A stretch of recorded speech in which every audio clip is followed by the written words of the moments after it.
y'all. My name is Hank, and this here is my buddy Joe. We're here to talk to y'all about a mighty interesting topic, non-duality. We know some of y'all might be thinking, non-whatchamacallit? I've never heard of it. But trust us, it's a powerful way of understanding reality and your place in it. We gonna be talking about emotions and identity and how non-duality can help us understand them in a new light. Now, we ain't no experts, but we've been studying up and we're excited to share what we learned with y'all. Now saddle up, cinch up tight. This ain't no tenderfoot territory. You're in for a wild ride. Yee-haw!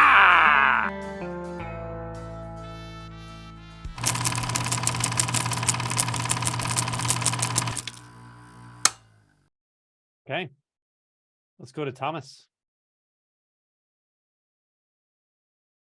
Morning, Angelo. I was reading your book again and on the Chaperone Inquiry, and you said basically if you write anything in answer to a question, it's conceptual.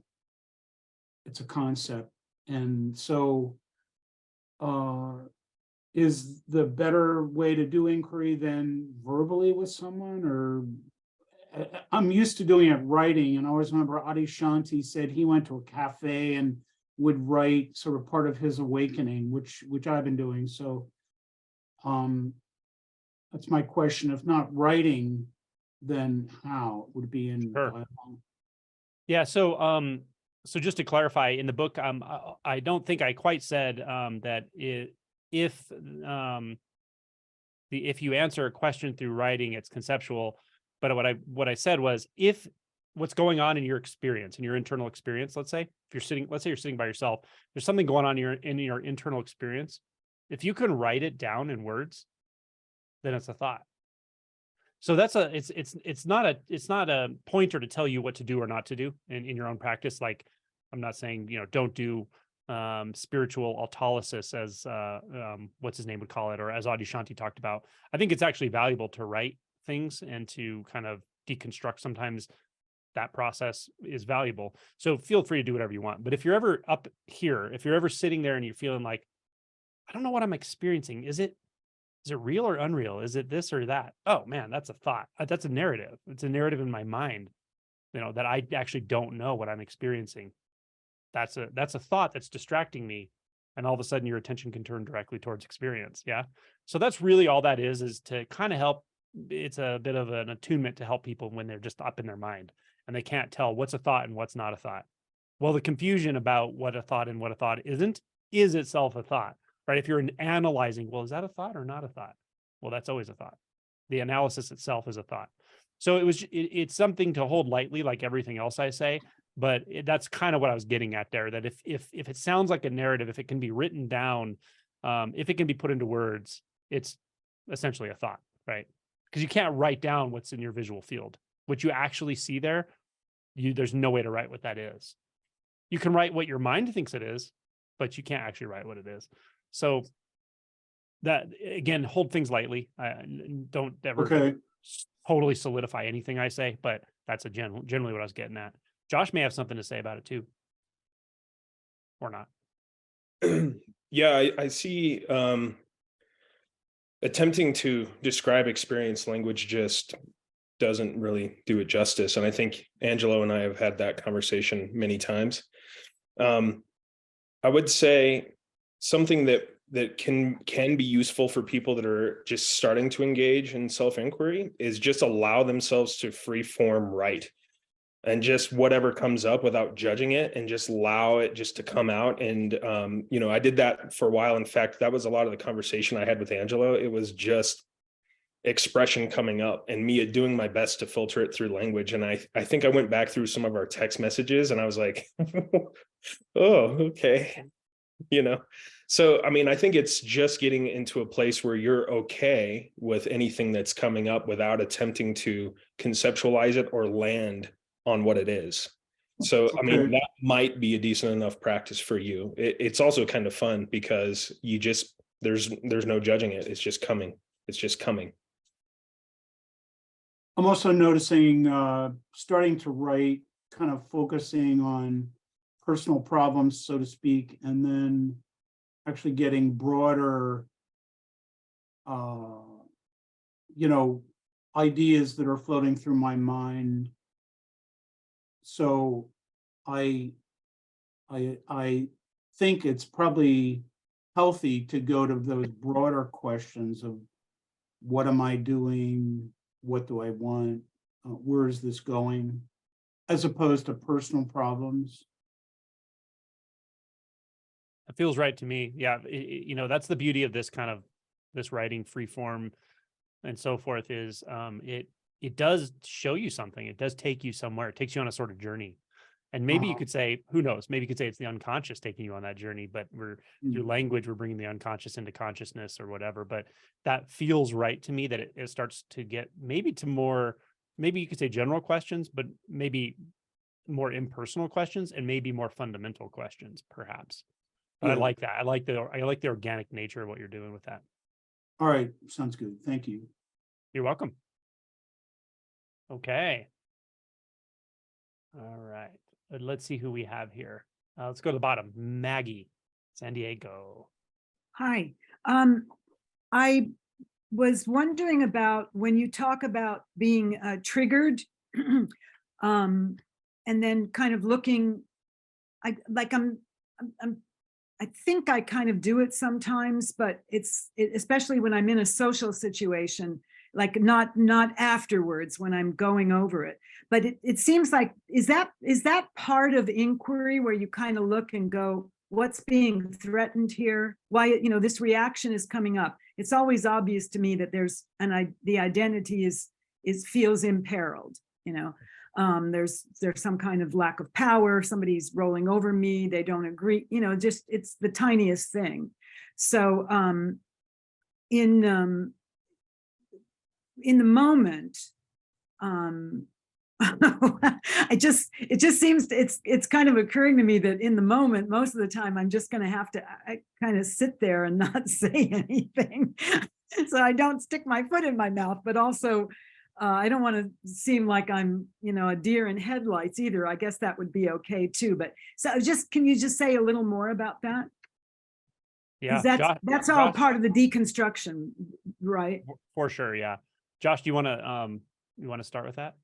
If you feel. Yeah, if any of you know anything about kind of the journey that I've been on, I didn't really have any formal inquiry before I had met Angelo. And so the best way that I would describe it, I think a more elegant way with inquiry is you're developing a relationship with a part of yourself that you might have been ignoring in some way.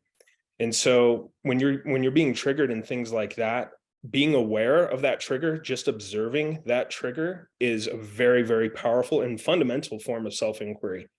Just knowing what it is, because a lot of times when triggers come up, that overtakes us and it seems to be who we are in that moment. But if you're able to look at it and just almost observe it and watch it, that shows a really powerful relationship that you're starting to develop with whatever that trigger is. I do want to point to one more thing too. The deer in the headlights, that experience, even though it may seem socially awkward, that is very common for me too, because I've learned that there are three forms of listening. There's I agree with somebody, I don't agree with somebody, and I'm just being with them. And it's so interesting when I'm completely being with someone in a social setting. I don't always absorb what's being said, but I'm picking up on a very present energy, and it seems not to have any negative consequence at all. So deer in the headlights is also totally okay. I love it. I want to agree. I want to agree with everything he said, honestly. Like, to be honest, that's my inclination to say pretty much everything he just said. So the first part is, what is a trigger? You could basically break it down to say, yeah, there's something going on, something's happening, occurring, and I'm having a reaction to it. I have a position in regard to it or a relationship with it. It feels uncomfortable, perhaps. It feels a little bit adversarial, something. So I know that's happening. That's great. Admit that, acknowledge it, and just sit with that and be okay with that. That there's some initial feeling, reaction, whatever. And then, it can be helpful to kind of know, okay, why am I reacting? well, I'm reacting because I feel like I need to say something here, or I won't uphold my side of a conversation, or I feel like that person is doing something that I think is unkind or whatever. So that's my reaction. I know why I'm reacting, and that's okay. So the real question is, can you just sit with those first two things? Can you sit with the fact that you're having a physiologic experience and response, and can you sit with the interpretation of it and where that probably arises, or what your interpretation of what's happening is, and not have to actually do anything with or to it, at least for a bit. Now, certainly in some situations, there's appropriate action. Maybe if someone's being really belligerent or just unkind or whatever, maybe you need to leave or tell them, hey, this is not appropriate in this situation. There are times when you have to act, but I'd say most of the time when you're doing this kind of work, you'll notice there's certainly a lot of leeway, and often it's the best thing to do is really not do anything. It's just to sit. It's okay. Let it pass. And also often these triggers come up later when we're not in that situation and we remember it, right? And that in that case, certainly there's nothing to do in the moment. So you have an opportunity to sit with the experience. And there's really, in most cases, I would say there's really nothing wrong with not doing anything specific with it other than just really noticing what's happening internally. And that does so much of the work. It does. Just sit with it. Sometimes it will just pass. Later on, you see it in a completely different light, and you're like, wow, if I would have reacted, then I would have believed the story more. I would have felt like I had to defend that position. It would have gone on and on. Suddenly I look at it totally differently. Like, I don't actually care. I don't really care about that situation so much as I thought I did, and it's definitely not here now. It's gone, right? It was able to pass. So sometimes that reticence is okay. And then the second part of what Josh said, I agree with, and that is we can initially have an internal fear that like, oh, because I'm not reacting, I might appear as weak or too quiet or a deer in the headlights or whatever. It's like a social awkwardness. That one, I think through practice, it typically dissolves. You actually start to realize there's actually kind of a strength, even in the social matrix. There's a strength in silence. Sometimes people actually kind of look at you and go, oh, they don't feel a need to react at all. So maybe they're coming from an inner strength, or maybe they know something I don't, or who knows what people think. But sometimes just actually being okay to sit in silence. At first it'll feel awkward, and after a while it'll start to feel like presence and confidence, a certain kind of just silent confidence. And I totally agree with Josh that evolves to this place where it's not just I don't want to argue with that person, so I'm just going to take the higher road or something. It evolves from that to something like, yeah, I can kind of feel underneath it there. I can feel their own discomfort. I feel why they're acting in the way they're acting, whatever it is. And I'm like, oh yeah, I've been there. I can totally relate to that. So now you're communicating with the whole environment and everyone in it on a different level, a more empathic level and compassionate level, and a physical level. And that becomes transformative. It evolves over years and years and years, but it becomes deeply transformative. And then maybe even beyond that, there's this amazing, impossible to talk about synchronicity that starts to come online with everything in life. Yeah. And then you'll be in the right place at the right time. Things will happen in ways you couldn't even have ever thought of if you were in reaction or in identity. And it's like, wow, it puts you in awe. You're sort of in this innocent, surrendered position with life, and you realize like there's something here that's just completely beyond me, but it's pretty awesome, and so that's sort of an evolution, I think. But I think you're in a good place and your instincts are right to it's okay to just, I think Ramana Maharishi somewhere said, silence is never the wrong answer. And most of the time, I think that's true. You mind if I add something to that real quick, Angelo? Of course, yeah, please. So, oftentimes I get the question of, well, okay, so being with it, how do I be with it? Because it becomes a hamster wheel. I'm sure some of you can relate, where it's just thought after thought after thought. The one thing that I noticed seems to really help with people is actually feel your body. Feel if you have a heart reaction. Usually these types of triggers tend to be adrenal in nature. And so it's rapid heartbeat. It could be a squeezing of the sides, whatever that feeling is. See if you can allow yourself to step into your body and just notice the sensation without placing any value on it. And I know that can also be a deer in the headlights for people too. What that does, though, is it helps us become aware of something that we might actually be attempting to avoid through thought. And that level of awareness too can actually make things a lot more visceral. And then just the awareness, you'll see how the sensations move. It doesn't have a meaning. It's just a feeling. It doesn't have a meaning. It's just a feeling. It doesn't have a meaning. It's just a feeling. And then you'll feel an opening, subtle maybe at first, but over time, just a blossom. How do you, Thank you. yeah, good. I think that was a wonderful back and forth and a good answer overall. What do we have here? Okay, let's go to the middle. We'll go to Mark.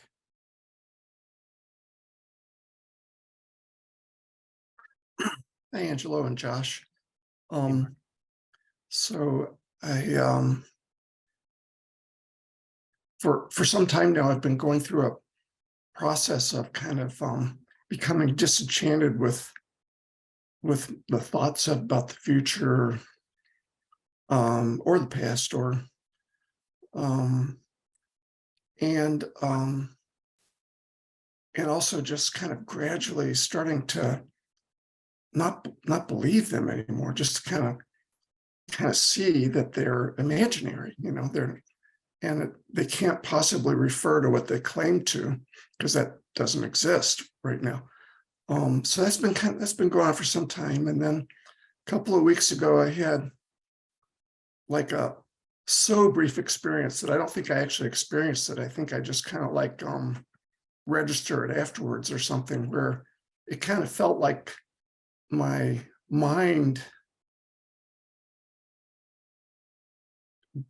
detached from me or something. And whenever it was that my conceptual mind thought about it, it thought, wow, what a burden that is. Before, I kind of knew intuitively somewhat that it was illusory, but I didn't realize, like, I never experienced the contrast between having it or not having it, even though I'm not sure I actually experienced it. It was so brief. It seemed like I was just sort of thinking about it afterwards, or had an image of it afterwards. But I thought, well, that'll probably have some impact, even though I don't know what. So during the retreat, I was starting to get it more, the retreat that just ended, about how, it's not about what do I need to do to get to be more present. It was more about not doing, like being or something, so I was just starting to get that subtle point more. And then when the retreat was over, I kind of felt like, I feel kind of like still myself, like nothing really big deal happened. But last night, I woke up during the night and there was process was going on by itself, where it seemed like mental formations were very few and were not identified with very much at all. And I find going back into work that I just have no interest in, like media, news, things like that.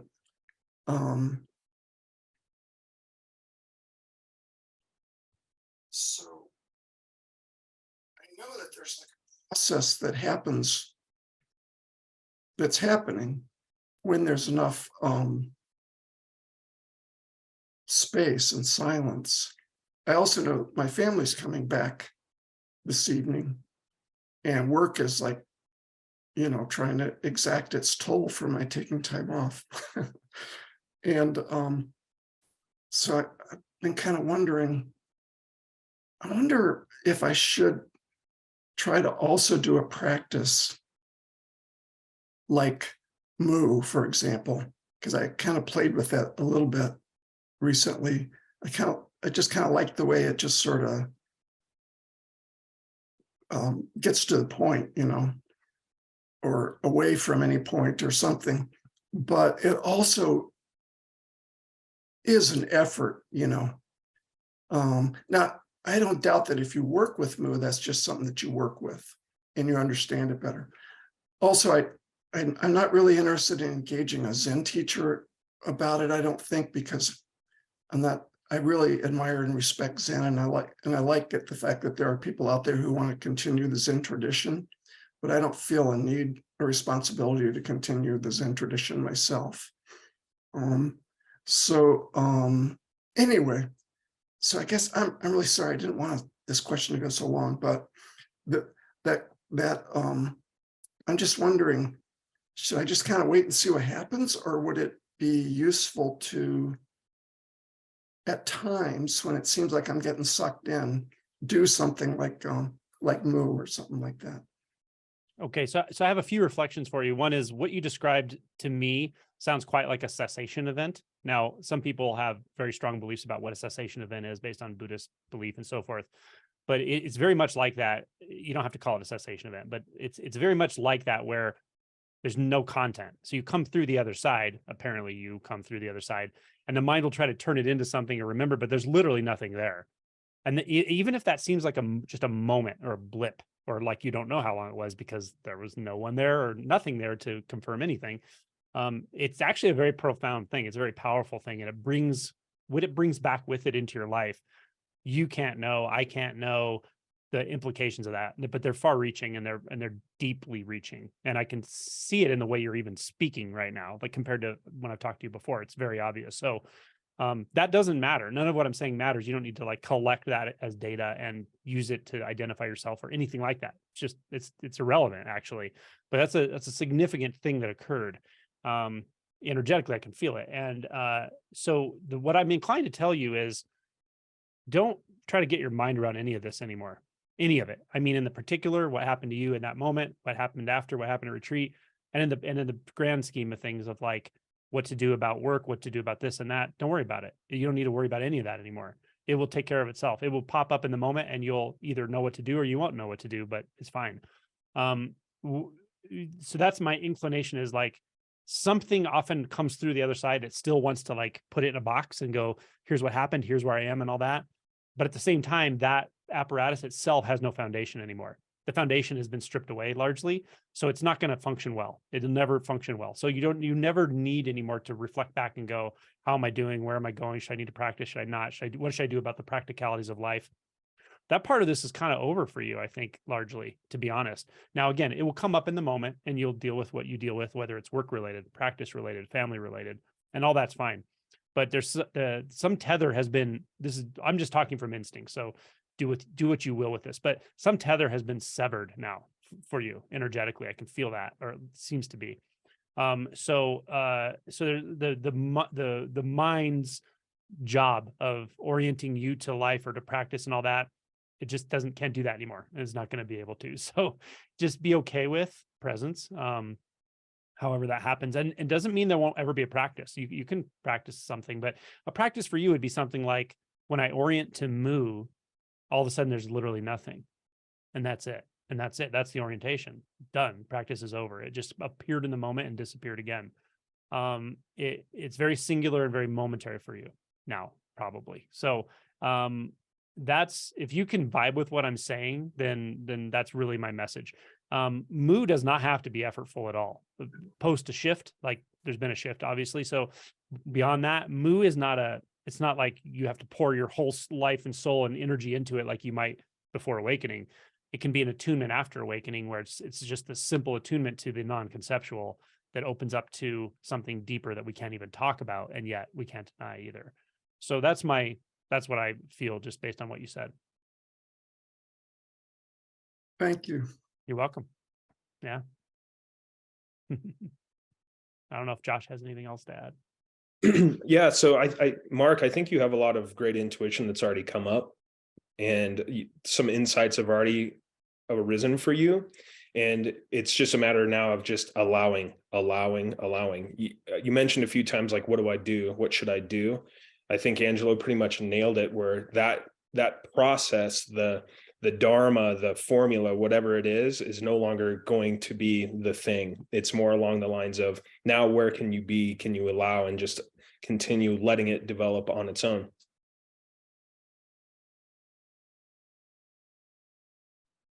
Thanks again. Appreciate it. Thanks for your questions and comments, Mark. Okay, let's go to John. Hey, Angelo. Hey, Josh. I wanted to just share a point of relation with something Josh was sharing a little bit earlier about just experiencing raw emotion as it is, because I have a history of avoiding those emotions and really clinging to the story that gets associated with them. So this is just something that I've been recently coming to experience with, is just experiencing that emotion as it is, and experiencing sort of this embrace of it that's present, that seems always available. And it was actually something that Josh was able to walk me through recently. And I was just wondering if you might have any sort of advice on sort of continuing down that path of just meeting the raw emotion with embrace, because it really is beautiful. Because I mean, I have kind of like I said, a history of just pushing those aside and trying to conceptualize some sort of understanding that I subtly expect this, energetic reaction to sort of go away at a certain point, whether it's anxiety or fear or anything like that. But in that opening, it's actually very spacious and very welcoming. So I'm not at a place where I really have sort of like an understanding to wrap around it, but just want to bring that up in case you want to riff off it or if it sparked anything. Josh, do you have any comment? Yeah, I mean, I've been kind of working with John. He's one of the people I invited. So I would actually just like to defer to you if that's okay. Absolutely. So my first inclination is you're in a really good place. Your willingness to feel everything it seems very clear to me, seems very obvious to me. And that, as simple as that sounds, that's a big barrier for many people. And it can really take years of sort of maturity of practice to get to that place where you're like, I just want to feel everything. And I also, this is maybe an assumption, but it feels to me as if you're willing to feel it at all the different levels. But most importantly, at some point, there's the insight, the direct insight of direct experience of feeling it in the very deepest place that the physical body can actually feel it. And an attunement to that is the sensations in the body. Where do you feel? Is it in my head? Is it in my chest? Is it, where? But I can really just go right into those sensations and actually experience them as they are, not as an object of my perception. And I just based on what you said, I feel that you're really attuning to that, and that's great. I don't really have anything to add from where you are and from where you're speaking. I think you're in a very good place. Trust the process, be patient, but it seems like you are patient as well. This part of it, the emotion body, it takes some time, and that's okay. Perfectly timed, but it's not like an insight, like an initial awakening where it happens in a second or less. It just takes some time, and it's as it should.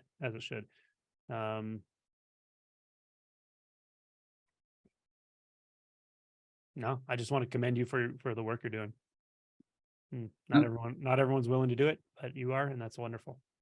Well, thank you so much. And I think, Josh, you might remember from the conversation we had, I reached a point, which was basically one day, where I had been sort of bypassing emotions for some time, with really like hard concentration practice and just trying to like bury myself away from the emotions. And it came to a head, and I just pretty much got ripped open. And I likened it to if the emotional body was like an industrial fan.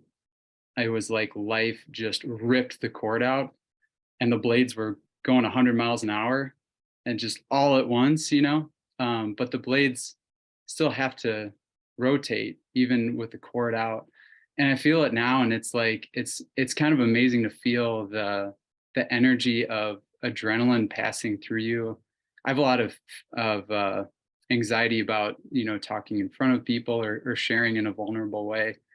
But it really is, I don't know, it's an experience that's full of presence, to see that. And if it's applicable to anybody that might be watching this, I always thought through years of meditation that I would come to a point where these anxieties and these fears or these sensations would go away. But the thing that I'm so grateful for is that it seems that there's just a new relationship being formed with the sensations, and the love that opens to it is that they don't ever have to go away. That is so well stated. So well stated. It's a reasonably common thing that happens in people who are really, I don't know how to say it, like almost in the masculine, in the harder types of practices. It can definitely be there in Zen, heavy duty meditation, working really hard. Like all of that has its place, but there can be this tiniest little assumption you're overlooking the whole time, and that is exactly what you said. Somehow, at some point, those things I don't want to look at will just drop away, and I don't have to worry about them. But what but it's funny if you just zoom it to the end of the whole deal for Zen, it's like, anatta, no self. When there's no self, it doesn't mean there's no feeling. It doesn't mean there's no emotions. What it means is there's no avoidance of anything. And if there's no avoidance, then there's nothing to avoid in the human spectrum at all. So you can feel anything, everything. And then the sort of afflictive emotions do sort of resolve mostly by not avoiding them. And afflictive emotion just means your afflicted relationship with emotion, which is avoidant and repressive. Now, the other thing I want to say about, and again, like my heart is so open to you. I just love this. But the other thing I want to say about this is that this is not obvious what we're talking about. It can be really not obvious for a long time. And you can even hear people telling you, and it's just like, they must be talking about someone else. Emotional repression is a human epidemic, and it's men do it, women do it, everyone does it to some degree. And it's amazing how deep realization really has to go before you see the degree to which it's actually occurring. And you see it because you're doing it, and then you see it kind of everywhere. And then you see so much of communication is built on this stuff, and it's fascinating, but you're in a good place with it. So cool. All right. Lots of hands up. Okay, let's go to the very top just for fun. Preston. What? That's awesome. Can you hear me okay? Yeah, hear you perfectly. Yep. All right. So I just found out your name 8 days ago, and I already went on the retreat, and here I am. And yeah, a lot has occurred, and I don't want to make my question too long. But yeah, I just don't really know where I'm at, because it could be occurrences. But for the sake of everyone else, I could ask a question. Basically, long story short is I had hit the spiritual life really hard, and then some stops forced me to kind of stop, and I got distaste from it. And obviously there's a bunch of Kundalini energy and all this other crazy stuff, and all that's been healing throughout the retreat and dropping into the pain of the Kundalini and opening up to that. And so, brother, there's just a lot of things going on than just awareness, but also, to be blunt, I hadn't wanted to buy a spiritual book in years, and now I bought yours, and I've found a couple practices that's almost feels like it's enough for me right now to kind of play in, but also I'm here talking to you, and I just haven't really felt someone that I wanted to actually ask a question to. So, and I can ask the question that I really don't want to ask, but I felt like this may be enough. So, because honestly, with the practice that you gave me, I feel like those answers will present themselves if I just dip into the I am. And so kind of just a gauge check, but I can ask more questions if it would help elicit anything. It's totally up to you. I'd never push anybody unless I say, do you want me to push you? And then how, on a scale from 1 to 10, how much do you want me to push you? But in this case, yeah, if you feel inclined to ask a question, if not, don't, you're totally fine. Yeah. I mean, I kind of feel as though the answers I will say in the shower, weird how things happen in the bathroom, right? I'm in the shower and I had a realization because my bhakti really helped me control or not control, but help purify a lot of the kundalini and the prayers. And so you don't see that much in non-duality. And I was in the shower on day 3, and I just realized it doesn't matter, P. You're seeing your beloved through rose-colored glasses. And, that was hard and a little scary, but like, I'm here and I'm willing to like look at whatever truth is, no matter, because I'm over here and I'm like, P, why don't you want to find out who you are? Like, it's just ridiculous when you think about it. And, but there's also like, that got me through some really hard times when a lot of spiritual groups were telling me a bunch of bogus shit. And it's a little scary, the jump, but then again, it's truth. And so I'm here for whatever that answer is. Yeah. So all I really feel inclined to tell you at this point is like, if it's been 8 days, you went to the retreat, you're here, you're already pushing yourself hard in one sense. Yeah. Like this is a steep path for you, at least right now it is. But that's awesome. I just want to commend you for what you're doing. Trust your instincts. Most importantly, I want to tell you, trust your instinct. Like my teachings, my book, that's great. Listen to what Josh says, watch whoever you vibe with on YouTube, but it doesn't matter what any of those people say, including myself. The attunement is always to your own deepest instinct, ultimately, not your thoughts, not your beliefs. It'll go beyond that for sure. But that's where I really want you to trust yourself, and at all levels, and learn to just keep attuning that trust and refining that trust. That's all I feel inclined to say to you at the moment. Angelo, Thank you very much. Yeah, Angelo. Josh, please. I saw you yesterday, by the way, the first time, Josh. I'm like, what? There he is again. So great interview, by the way. I love your intensity. I can feel you through the screen, and I just always brings a smile to my face. So I appreciate you for being here. Angelo hits it right. He hits the core every time. It's that authenticity of trusting yourself. That is where the true intimacy of all things lie. And so that, nothing else to say. Thanks, Preston. Thank you I really much. appreciate it. Okay. Bev.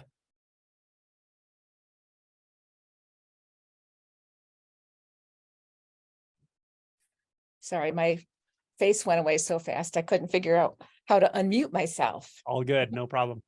So thank you for the wonderful retreat, and thank you to all the people there. It's amazing to meditate with so many people, how supportive that is. Holy Moses. It's a powerful thing to do. Yeah. Yeah, really. This is the first one I was able to do the whole time, and that was very cool. I retired. Anyway, on day 4, during one of the offline meditations, I just had the thought arise, like, oh, like the computer, the table, everything, it's all the same. I'm the same, all the same stuff. And it really was suddenly all the same stuff. This feeling of light and vibrancy and consciousness that was just no different in the table and me. And so it was lovely. Woke up the next morning, still feeling that way. And I, for whatever reason, thought to just kind of scan the body and see how is this looking? What's going on here? Because, that's certainly where I find the emotional material stored in the body. And so in a couple places where I historically have held more, I felt a little bit of stuff. And so I just was kind of with it, with love, with letting it be there, with, it's okay to be there just as it is, kindness, that kind of thing, which was all fine. But then what started to happen was that almost like a fog, it just kind of came over, and instead of being with it, that was me, again, kind of the ego was sort of back, not as heavy, but kind of back. Now, disclaimer, I do have a healing background, a couple of modalities is part of my explorations. And so, I still probably have this subtext of healing it as I'm sitting with things. So I just thought see, if you have any thoughts about like fine tuning how to be with something that maybe I'm not seeing. Maybe that's just kind of how it goes, and no worries. But I kind of feel like I I just like opened the door and it all just kind of came back, basically. So Okay. Josh, Any do you have thoughts? anything to say? Yeah, I think I'm attempting to find the most creative way to put this. Sometimes if we are viewing something in our body through a filter of love or kindness, that by itself becomes the barrier. So just be aware that being with something doesn't have to have a flavor on it before you're with it in the first place. That is a really, really good answer. I'm going to not add to that. That's exactly what I picked up. It can be a subtle thing, but sometimes the most subtle perceptions that we carry with us to an experience, if we're not quite seeing that, we're seeing from that view, even if that view is just subtly influencing our expectations, then sometimes just being able to inquire back into that and go, wait a minute, what am I bringing into this? What are my expectations, or what view am I looking through? And it can just soften again. Doesn't have to, though, of course. But I really like what he said, and I would watch that back. thank you. I Yeah. will do that. Nice to hear from you. Thank you. Mhm. Okay, let's see who we got here. Aaron. Yay. Hi, Angelo. Hi, Josh. Can you hear me okay? Nice to see you. Nice to see you. These answers are so great. So I feel like my question is, there's been a lot of practice here over the years, a lot of meditation retreats, and lately I've just felt like I haven't wanted to do anything at all. And in my experience, when I look, like I can see that there's nothing there. Like I can see that the person, there's really nothing there. It's like smoke or clouds. There's nothing there. Same with thoughts. Like it feels like there's no substance to them. But I still very much feel like a person with like, I'm here and that clock's over there and the plant's over there. And so I feel like I struggle with how to orient to my intuition. Because, lately I don't feel like doing anything. And I think part of that is just being lazy. And so it's like I can, in my personal, and I really appreciate a lot of the pointing that you do. And that Josh is also on this call, about just going back to your experience. What is here right now? What's happening right now? I find that to be helpful. And I love the answer that you gave to Mark. But I feel like the difference with Mark and I is that I haven't had any like major shifts like recently or in like, the last even 10 years that I can identify, and so I feel like, where do I orient? Like, what do I do? I really like being in nature.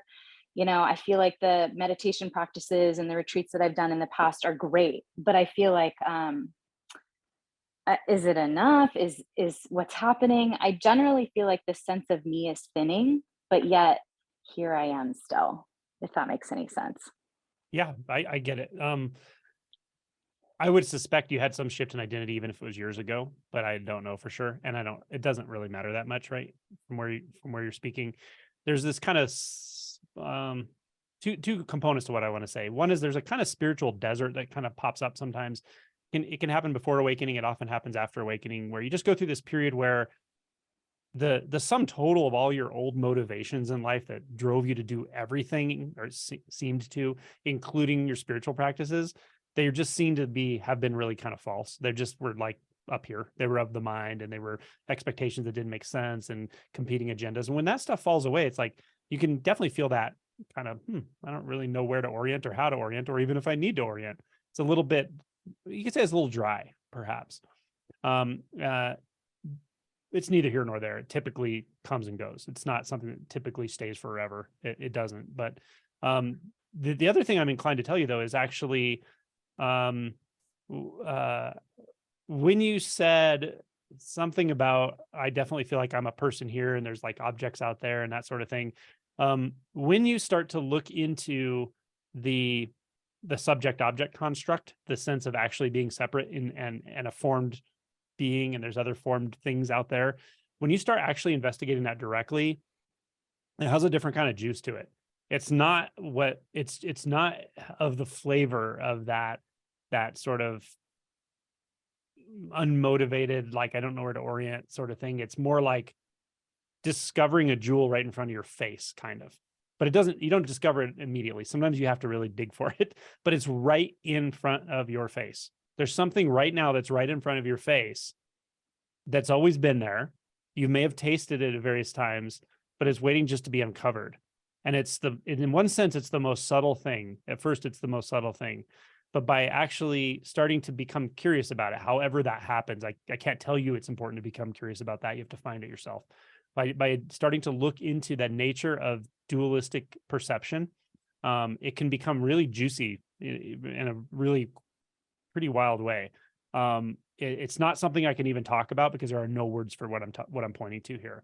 But it may be the next thing that's right there for you to start to investigate, when the sense of being a subject here and objects out there in this world, whether it's a non-conceptual world now, like you don't believe those thoughts anymore. The emotions have calmed down a lot. Maybe there's not a lot of reactivity, and yet it just feels like, don't know where to look, where to orient. There's a whole other layer to the depth of what this is that you've been engaged in for all these years, and it can shift like that. Or it might take a month or two, or a little while of actually digging into what I'm talking about. But I would look into that specifically. My non-dual playlist, or the interview I just did with Kevin Shanelek last week, I think, or a few days ago maybe, about the sixth fetter. That's the kind of practice you might just start doing for a while, because why not? See what you find. And it's not a meditative practice at all. It's nothing about the flavor of the spiritual experiences you've had before, but it's very easy to overlook. For some people, it just pops up. It's really strange. It just drops and people feel the non-dual is just there. But for other people, it just isn't obvious. And so but it is available. So I might direct you to kind of look into that if you're interested, and start to see if what Angelo's talking about might actually be true, that what's right in front of your face, staring you in the eyes right now, not me, but it's there no matter where you look. And it's quite alive and it's quite radiant, actually. But it's just not of the conceptual world, so I can't talk about it. Does that help? Thank you. Kind of. Mysterious. Isn't that kind of mysterious? Aren't you interested in the mystery of it? I'm super interested in the mystery of it, but I think I'm like, give me the map, and that's what. Well, those videos I referenced are Sure. They actually do have very direct. There's a direct way to this. This isn't just the Neo-Advaita. There's no one to do anything. There's nothing to do. That will not get you there. This is too subtle. You have to actually look into the subject-object construct in a very specific way. And I have a lot of videos on it, but they're very much in the visual field and the sense fields. Okay, thank you. Yeah. Josh, I may have some other stuff to say totally different than that. I just have one little piece that for some reason seemed like it was gleaming. You mentioned being and the judgment of being lazy on top of that. There is something, it might even be low-level ego, that is preventing you from getting directly to direct experience when you place the judgment of laziness in accordance to being. That's all I have. Thank you. Dude, that's right on the money. Okay, awesome. Subtle stuff, but that's not just you. Like we all go through that. There's a part of us that just gets tired of the ego stuff and the struggle and all that, but we kind of throw the baby out with the bathwater, and then we throw the being out with it. We throw the preciousness and the innocence and all that's immediately available all day long, every second, right in front of your face. But we kind of throw that out too. And it's, like I said, it's easy to overlook. So, okay, cool. Let's go to Bernd from Austria. Yeah. Hey, hi. Hey.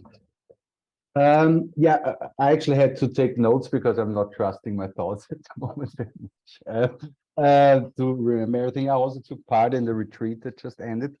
And really, I have a similar question, I guess, like Aaron and Mark, like it's an orientation, like lots of stuff happened on the retreat.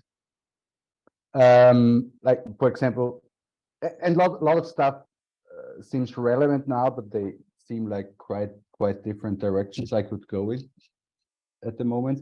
So one thing was there was a lot of Kundalini stuff happening, especially with the sound meditations from Violet.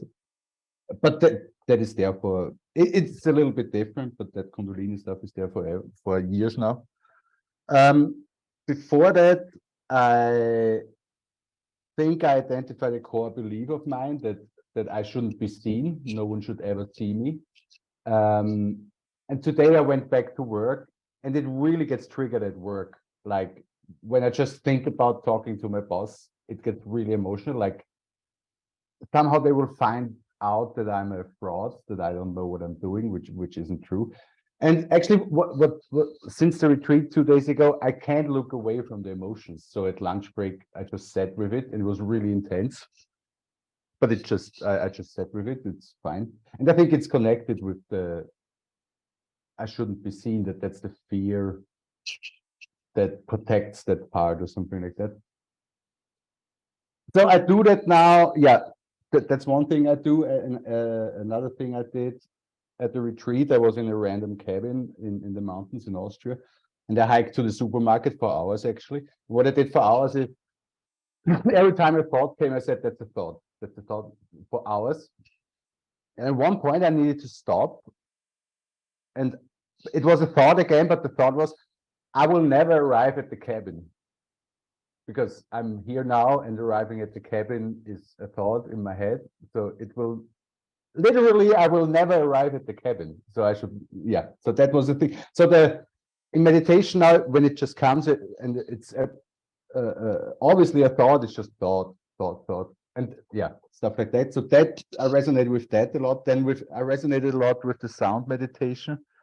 With the meditation you did, where at one point you said that we should listen to our hands, or like that we should listen to everything and also our body. And at one point you said listen to our hands, and my mind said, well, that's stupid. You cannot listen to your hands. But then my whole experience became kind of transparent, but there was nothing behind it. So but it was all still, what's really weird since the retreat is everything is exactly the same as before. But there's like, yeah, like you said, like another layer to it or something. But it's exactly the same. Like I got drunk the day I came back from the retreat. It was like, because I was just sitting with my mom in tears.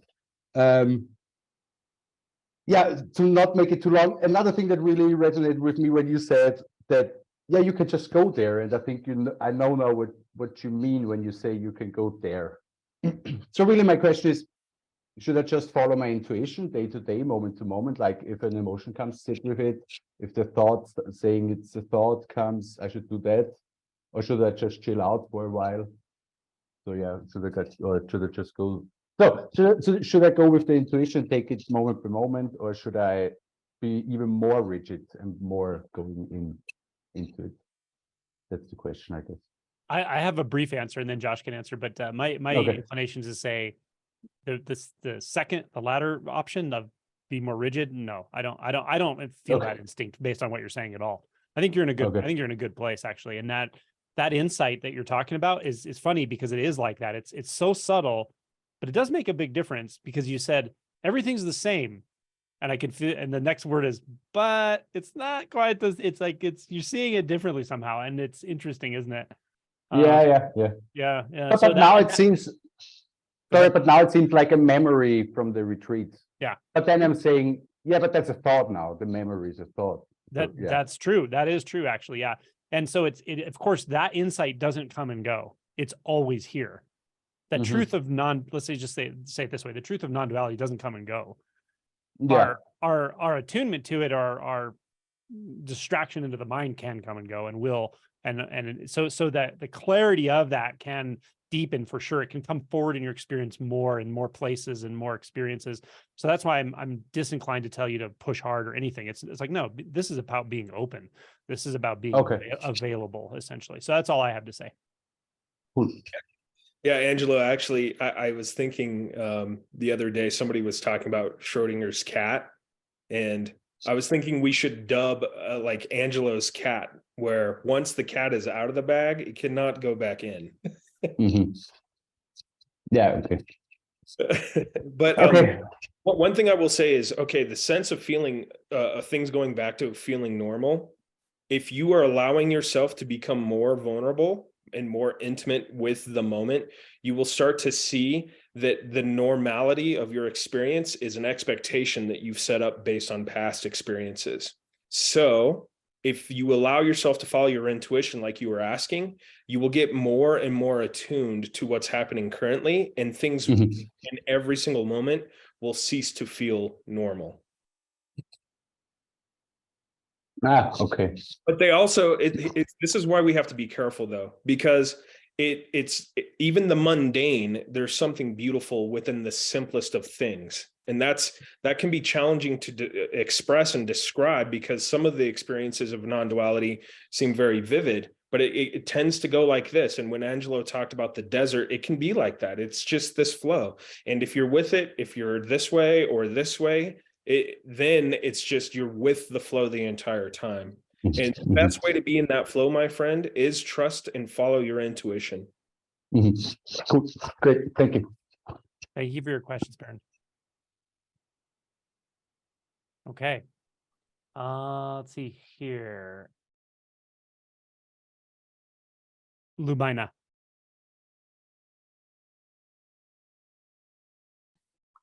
Hi, Angelo. Can you hear me? I can. I'm sorry. I'm kind of in a public place. I apologize if there's like background noise. Oh, totally fine. We hear you. Okay, good. So basically, since the retreat that we just finished, the main thing that's been coming up for me is I'm watching how, like, I'm walking around, I'm doing what I'm doing, including like working with people. And I'm noticing kind of like a delay where there's, I guess, a perception of something followed by a labeling of it with my mind. So it's like I'll look at a dress and be like, just colors and shape. And then from somewhere it'll be like dress. And then it'll be like red dress. And the more I'm noticing that, the more I'm seeing how, like, in my quiet moments or when I'm by myself, my mind tends to like just race and race. And then last night, this one thing happened where I was drifting off to sleep, and I was just, I used the white noise machine to sleep. So I was listening to that, and I was just kind of laying there. And I started to feel how like my thoughts and the white noise machine were the same. It was like no difference in the quality of them. And as I noticed that, I don't know what happened to my thoughts, and I think I just like fell asleep right after. And when I woke up, I had a very similar sort of experience where it's not even like an experience. It's like a thing that's kind of, I don't know, it feels like I'm kind of coming to something, but the thoughts are getting like louder each time I try to do that. So the labeling thing, and then the quality of everything being the same. And I've also had like the visual field is just like so amplified. I almost feel like I need to wear sunglasses for no reason. If you know what I mean. So yeah. Yes, if you have anything on that, that's what I was asking about. All right. Josh, you want to start? Yeah, I'm hearing that delay where you come with the label. I think that's really beautiful, because you're now recognizing how thoughts tend to happen in the past. There can never be a thought in the present moment, because it's always a reflection of something that has been observed in the past, or another thought that has already moved on. So I think just by having that recognition and feeling it and being with that, I think you're starting to get a very clear view of what your thoughts look like. And yeah, everything is kind of the same. Yeah, it's almost like I'm living in the past in my mind, almost. Or yeah. I don't know if that's an accurate way of saying it, or almost like I'm living and then I'm reliving. Are you trusting this experience? I think that's the most important thing. When you talk about wanting to put on sunglasses to kind of filter out the vivid nature of what you're starting to see, is that an indication that you're not trusting this experience, or is there something else? I think there's some fear around that, almost like I'm gonna like melt into it, is the feeling that I get, you know. Yeah. And all, I mean, and at times that has kind of been happening, especially because what I do for a living is energy work, and it's kind of happening in the session. So it's not disconcerting. It feels very intense is the way I can describe it. Yeah, I mean, I wouldn't want to say too much to you, because I think that all the pointing is already happening for you. Although maybe Angelo has some more insight. I agree with that. Actually, your process is really unfolding, and I don't think you're getting in its way much at all. Honestly, it's not uncommon at all when you really start to see that. Okay, to back up for a second, you know, you sort of said, I feel like I'm living in the past, but also part of you knows that the you that feels like it's living in the past is really a conceptual self. There's a deeper, more profound, more imminent, more alive, more overtaking reality that's just leaning forward a little bit, just a little bit into that. And you know that, obviously. And it's not uncommon as that's starting to happen, where you just start leaning in more and letting go of this other world, or letting go of the identity around it. It's not uncommon to feel those moments of like, whoa, this is like full on complete absorption. What happens to me? Now, it's never in the absorption that thought occurs, of course. It's when something pulls back into the mind for a moment, goes, wait a minute, where's my inner world? Where's my world when I'm just all of this, you know? And I think it's okay. It's lawful that it kind of comes and goes. The body mind is intelligent, you could say, in one way of speaking. It'll start to realize, okay, that inner world of doubt and thought and second guessing, that's got that flavor. This is absorption, flow, empty of any sort of holding. It's so radically alive. Like it is actually quite enjoyable once you acclimatize, let's say. So I think you're in a good place, and it's okay to lean in a little bit, but I there's no need to push on that either. Really, it sounds like it's already happening for you. So Okay. As you were speaking, just one other thing came up that I think is probably related to what Josh was pointing to, like where there may be that subtle fear. I think there is also some sort of a belief I have, because I'm just naturally pretty empathic. It's kind of what led me to do the work that I do, and like the feeling of emotions has always been a very intense experience for me.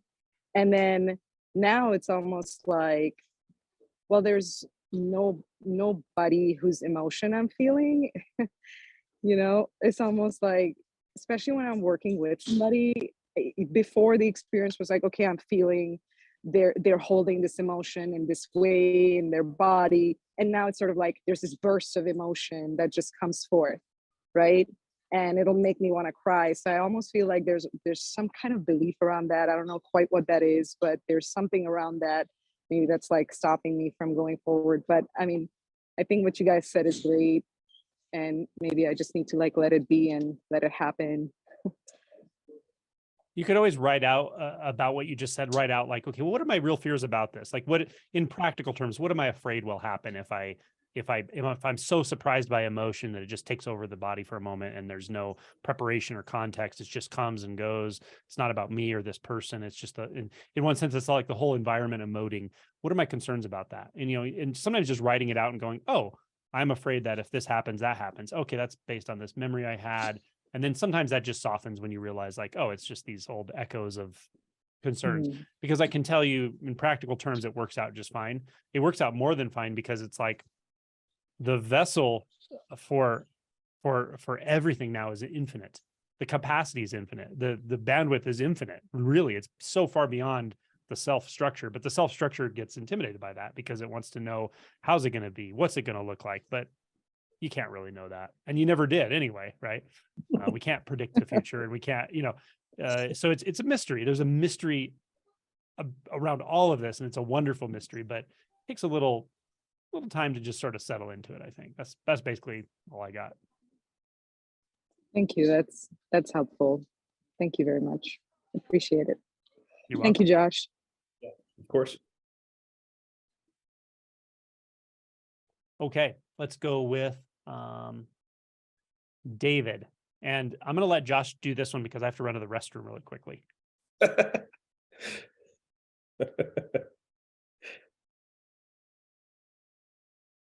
Is David unmuted? I don't hear anything. Looks like he's unmuted, but no sound. Yeah, David, we're not able to hear you, man.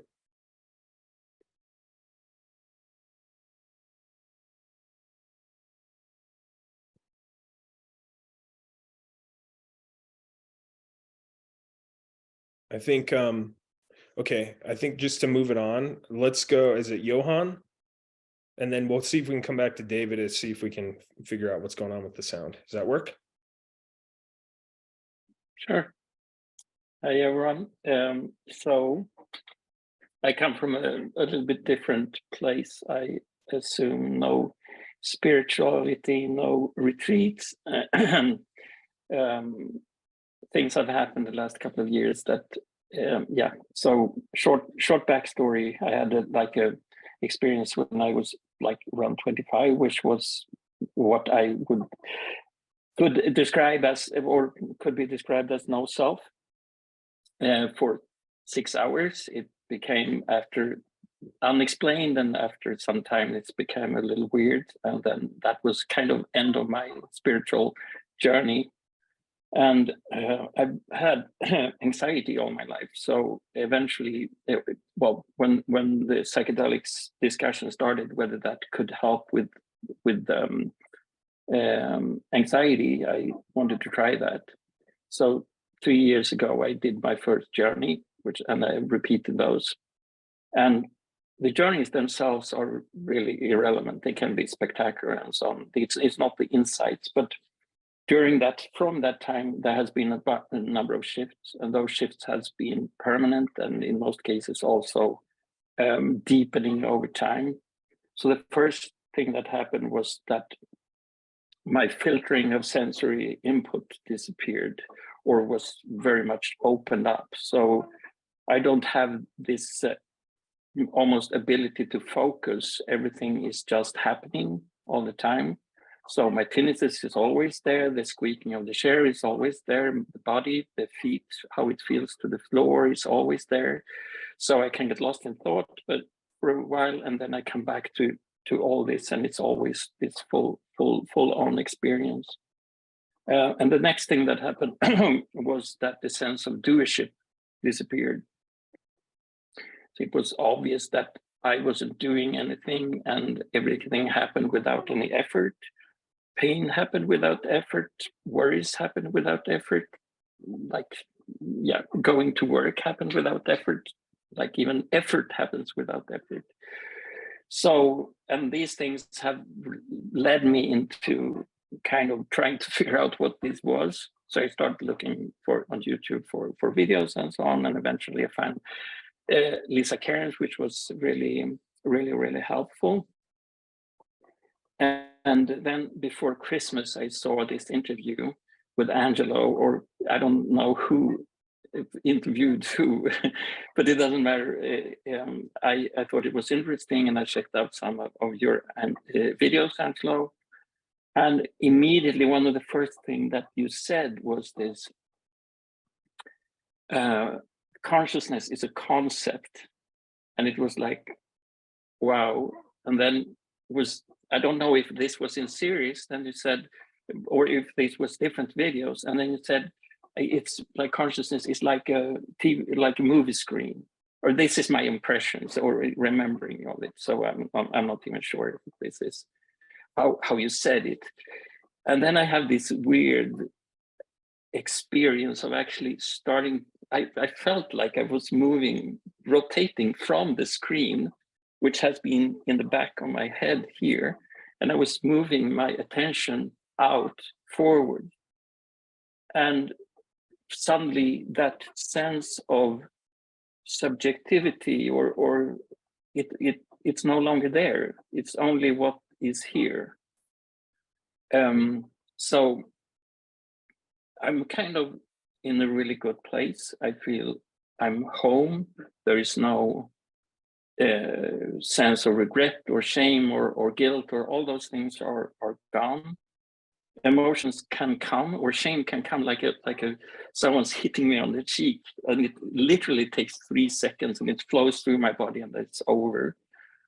Anger can build up and then disappear. It leaves no traces after the fact, but it could stay for 1 hour, 2 hours, 3 hours, but there's no stickiness in me. And I have this, one thing that was so completely obvious for me when I listened to your videos, Angelo, was the sense gates and like what I would call the merging or the merging with the hearing, that there is no one hearing, there is just hearing. And that is kind of resonates so well with the lack of doership, but I haven't really connected it in that way. So I feel that I have no questions really, or I have all questions. What I'm doing is I'm just with the senses, with my body. And it's really, really easy because it's so non-conceptual in all ways. There is there is no sense of awakening that there has been this shift. It just has, I can't know, things have happened and everything is just very good, so positive, but I don't feel that I wouldn't describe it as awakening. There's something not missing there. There's still a very strong resistance of some kind, which is very much like physical, and it's constant, it's not coming and going, and it's very centered to the chest. And the resistance is also kind of affecting this sense of non-doership, because I mean, I can sit in front of the computer, I have several companies, there's a ton of things to do, nothing happens. I just have to accept that because yeah, it's just how it is. So, but I feel that there is a way forward, or like deepening. I'm already home. I don't have to do anything. But yeah, so I'm just curious what you guys think about that. Yeah. So as far as the awakening thing, you're beyond that. Let's not worry about that so much anymore. When it happened or how it happened or whether it was gradual or not doesn't actually matter at this point. Angelo, we can't hear you very well. Oh shoot, my microphone. Sorry guys. Every once in a while I flip my microphone behind me, I forget. So I was just going to say the awakening thing. Yeah, it's a non-issue at this point for you. Yeah, I mean, obviously you're in a good place. The couple areas I would look in. One is, you mentioned anger. I would look into like anger and fear and see when those come, what are they related to? Do a little inquiry around that. Not just in direct experience. Direct experience is great, and I know you have obviously have access to that, which is just the sensations. That's great, but also look and see, is there reaction triggers there? Is there something here that actually looks at the world and says it shouldn't be that way, or that person shouldn't be that way? And if that's there, exactly, yeah. And if that's there, that's great. It's like you want to find that. You should be like, oh my gosh, it's a gem. I'm glad I saw that, because then you can look at, am I actually reacting to it, or do I have to? And sometimes it's as simple as talking to someone a little harshly on the phone or something. You want to look for any reaction where you're actually outwardly reacting, and then just stay in that gap and just see. Let that anger be there. You're already very good at this. Obviously, when you said it can be there for an hour and you can just feel it, that's great. But I want you to not just feel it, but like move into the gap of like, but do I have to react? Like right before you react, and just see, is there anything that actually causes the reaction? And see if you don't find this place where that reaction completely subsides. You might still have the sensations or the feelings, but there's no tendency to react whatsoever anymore. And then the next thing, so I would look into that when you have the opportunity, or when the conditions arise for that. The other thing I would look into is, you mentioned it with sound and sensation, that in the felt, there's only the felt. In the hearing, there's only the heard. That's obvious. That's non-dual, or at least non-separation. make sure it's clear in the visual field as well, that there's really no subject and object left, that the sense of that over there and me over here, there's just no way to pick those apart anymore. And there's nothing special or central about a me. It's just a bunch of equal objects in this field. And they may not even feel quite like objects because they're sort of not divided out. And just see if that's continuous in the visual field. And that's a simple practice you can do while you're just sitting, staring at anything. And then the last thing I would look at is the relationship between perception and form. And this is in the visual and also the other senses. Is there a sense of any perceptual distance, like any thing that receives the information of that form, meaning any awareness apart from even the subtlest bit? So just look into that, and that may or may not be there as well. I think those three areas are just through natural contemplation and openness, you'll probably start to dissolve more of the subtle boundaries, if there are any. That's all I have to say. I would say, see if you can watch the distance between the feeling you have here and the perception of what that is. If you are able to be that and be a part of that, then there is no more distance. Thank you. Yeah, very good point. Thank you. Okay, let's go to Laura from Australia.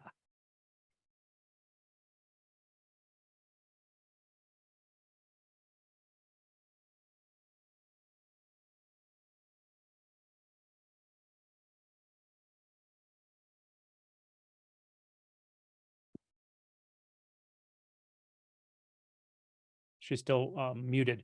We'll skip Laura for a moment unless she unmutes.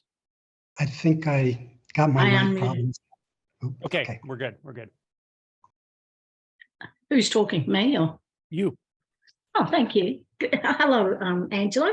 Hello, everybody. Hello. Good morning from Australia. It's a beautiful day here. Lovely. And I have questions, but they sort of come and go and come and go as questions do. But one of the things I had to say is, awakening is like dying. Would you agree that that's a correct statement, Angela? Dying before you die? Yeah, you could say that. All right.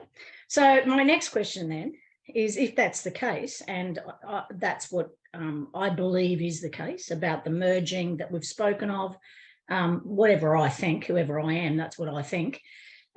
So if it is in fact death before we die, so learning to lose the fear of death through actually experiencing that in life, does that mean, this is pretty full on, does that mean then, if people that we've known that have died, are we there already with them? Do we merge with them as well? Because if we're just a body, and we know we are, and we're going to this body's going to die, yet we're dying in the process of dying, then are we with them already? Well, so have they not gone anywhere, I guess? No, that's true. Yeah. So one thing I want to say is it feels a little bit like you're approaching this a bit conceptually, like logically, and that's okay. That's okay. But even if you do understand it as best as I can explain it logically, without the immediate or direct experience, it will still not be what I'm talking about. So that's really critical to explain. You may well have insight as well, but the words are just limiting in the way this conversation flows. But the initial awakening, the initial shift or kensho, you might, when you approach it, often it feels like you're going to die. But when you go through it, it doesn't necessarily feel like death. It feels like this like vast openness or something. It doesn't so much feel like a death. Sometimes those fears of death can come later too, when you're starting to like merge with everything. And by the way, fear changes after awakening. After awakening, you actually feel fear more directly. So you can be surprised that you actually had a fear of death you didn't know about before. So this sort of happens in stages. So then later on, when you're kind of see that merging is happening, where it's like the whole environment is just overtaking you, let's say, sometimes you have this fear of like, oh my God, like a fear of death, like, oh, I'm going to merge with everything. Then I'm gone. And it's not a logical thing. You felt it before, you have merged and then kind of seemingly came back out in a way. And so the mind will interpret that as a kind of death. And then often after all of that happens, there is this sort of the remainder of the self structure that made any of that even possible, the illusion of any of that possible, that can just blip out and just it's gone. And that often does feel like a sort of death in a very way that's very hard to describe, but it's not an imagined death. It's not like your body's dead and you're looking down at your own dead body. It's nothing like that. It is quite like a death though. And people react to that very differently. Some people are surprised by it. Other people think it's funny. Some people, for me, it was just a relief. It was just like, I just knew it made sense. I guess what I'm, I guess it's the death of that small self or the death of the ego. So I already feel that has been occurring for a while, and it's a really simple way. Certainly, when I look at nature, I see things very differently than how I used to see things. Is what I can say for sure, and primarily when I'm in nature. I also no longer know how to dress, which is a really interesting thing, because I have dressed to impress over the years. And I've dressed because that's how I dressed. That's how Laura dressed. And now I don't know how to. It's real. I mean, obviously I know how to put on clothes. I'm not an idiot, but you know what I mean? I don't, it's just an interesting phase to witness is what I'll say. For sure. I wanted to answer the last part of your question at the end of my long answer. The last thing I wanted to say about that was when you brought in your like sort of dead relatives and all that, right? Yeah. So the direct answer from my own experience is that you, or what we're calling you, that body, mind, this, me, Josh, everyone here, the galaxy that's closest to this galaxy, everyone you've ever known that's lived or died, all matter in the universe. There is no distance anymore. It's all literally right here. I don't know how to explain that, but it's very obvious. There's literally no distance. So what happens is realization goes beyond the illusion of birth and death, literally. So in Zen, that you would call that you've solved the problem of birth and death. It's a weird way of saying it, but that's the terminology they use. So at some point, I think of that. There's a Metallica song that says, "In strangest eons, death may die." It's kind of like that. Even death dies. That's my answer. Josh may have a totally different answer. Yeah. So the concept of what we think is death. Well, I mean, there's even this aspect of time that seems to come along with death. And I mean, Angelo probably can attest. I've lost what I used to perceive as a sense of time. And so even the idea of death is as if there's this time, this linear sense of time that flows. It becomes very much more centralized, like all forms of time is here, right now. Yeah, so even more than that, like another reason that death dies essentially is that there is no then, there's only now. Yes. Yeah, time's changing, that's for sure. I can't explain that one either. But it's like it's morning and then suddenly it's night again. And I think, wow. And I know I've done stuff. But I mean, I'm just not trying to be in the now. It's just happening in the now. So it's interesting. Yeah, it's great. It's brilliant. We find ourselves in a mysterious place, that's for sure. The one other angle to this is just a statement I remember reading a while back, and it's clear to me what he meant by this. But I read that when Ramana Maharishi went to the doctor and found out he had cancer, he was going to die, came back, and probably several, but at least one of his devotees was really upset and said, "Master, you're going to go away, you're going to die, and what are we going to do?" And he laughed and he said, "Where am I going to go?" Yeah, that's insight. Yeah. Where could I go? Fascinating. Yeah. Okay, thank you so much. All right, we might get through everyone. All right. Now, did we skip David? We were, yeah, we did. Yeah, you might want to go back to David and For technical problems. Okay, cool. Let's do it. Am I here? Am I? You're here. You're here. I'm here and I'm now. Wow. Yeah, I just had a weird thing because there was a lot of noise upstairs in the apartment, so I switched to an internal mic system, but the Zoom didn't recognize it. Anyway, so the big existential issue for me right now is So I guess since I was really, really young, I've been able to get into the universal space. And I guess the big change for me happened when I was about 14.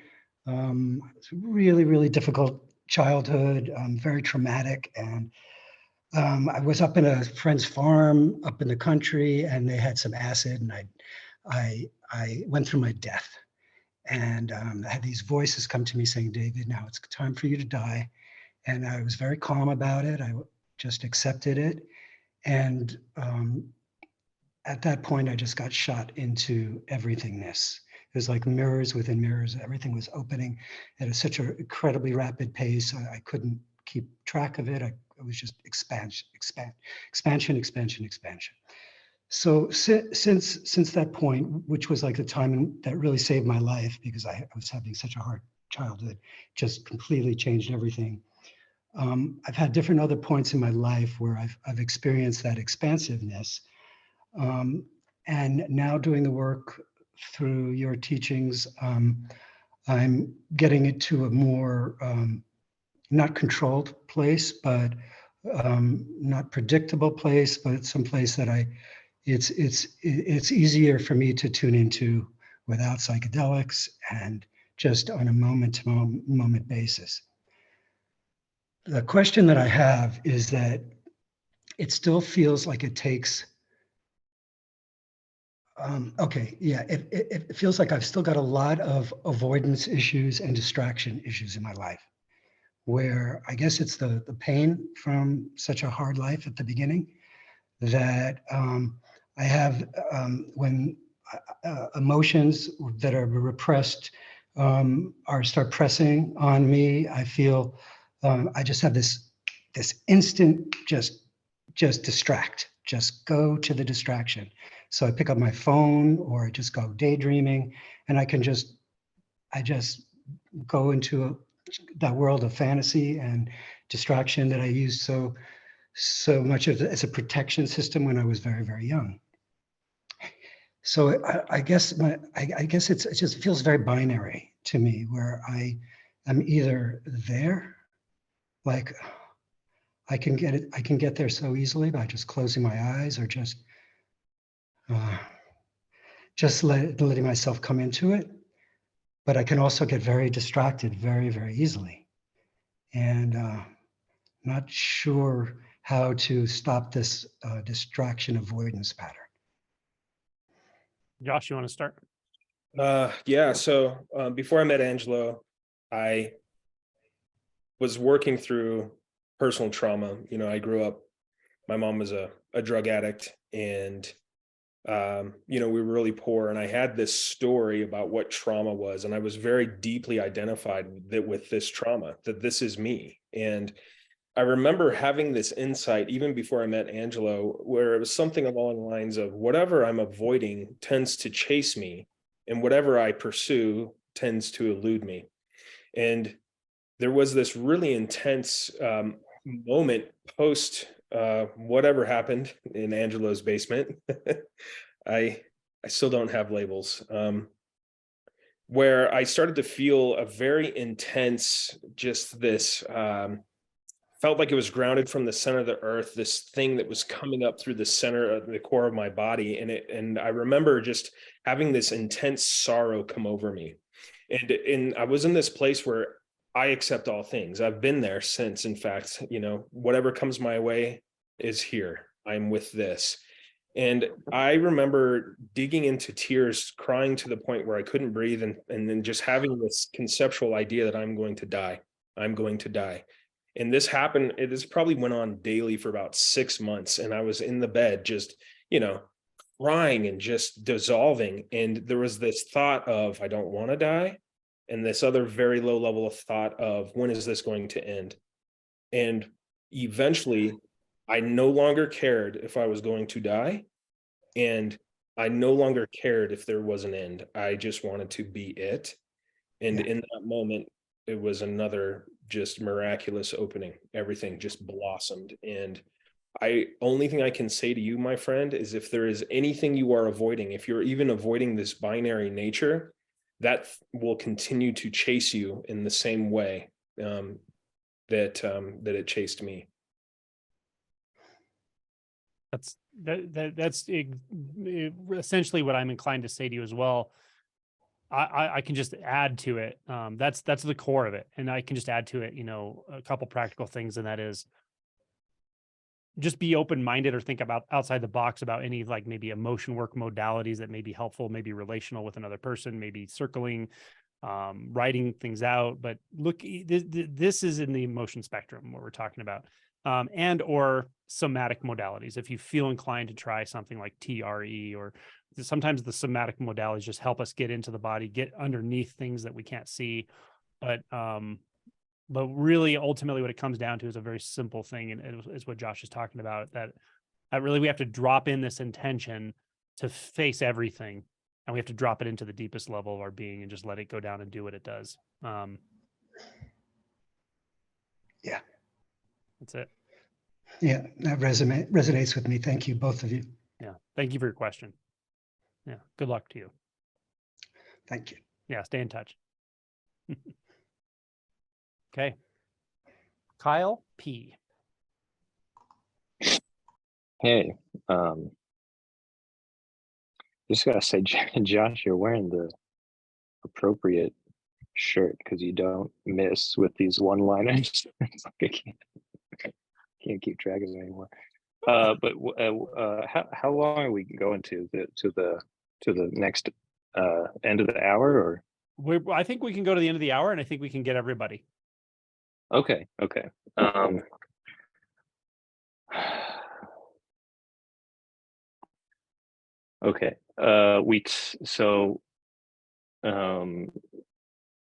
was in the retreat as well, and we talked about a lot of the common fear barriers that come up.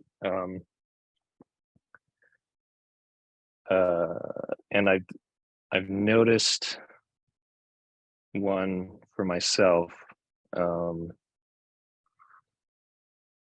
around I guess you could say like ethical behavior, and like not knowing, not that I'll like that I might like become a deeply unethical person, but like just not knowing what that looks like on the other side of these kind of shifts. And I guess to some extent, like maybe it's more so the fact that it's not a guarantee of what it looks like. And and so I was gonna ask you both, like, what your experience of what we would normally call something like ethics or ethical behavior is. But I also, I'm wondering, even in the asking of that, it's like, am I asking you guys for reassurance, like as a form of guarantee? So I don't. Maybe it's not the route that you would want to address it, but yeah, I could. But I'm curious, like, is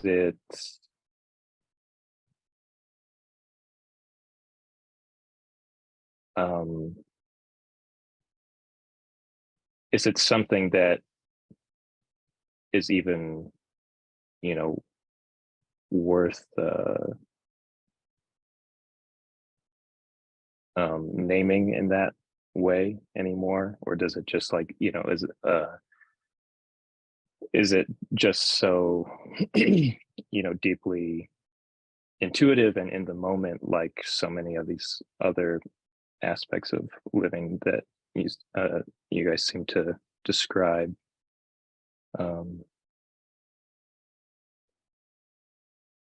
Because yeah, on this side of things, like, there's like up to a certain point, there's a it feels like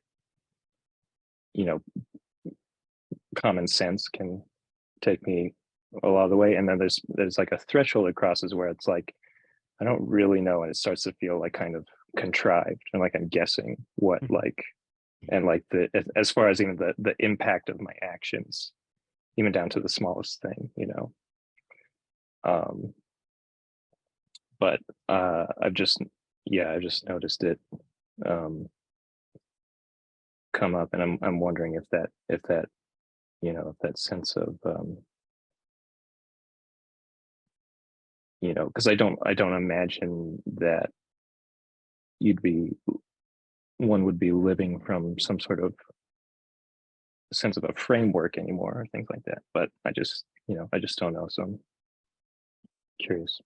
Yeah, I understand your question. I think I do. So it's first of all, it's a relevant question, and it shows that it's good that you care. It's good that you actually care how you're going to be after awakening, or at least the way you're thinking about it.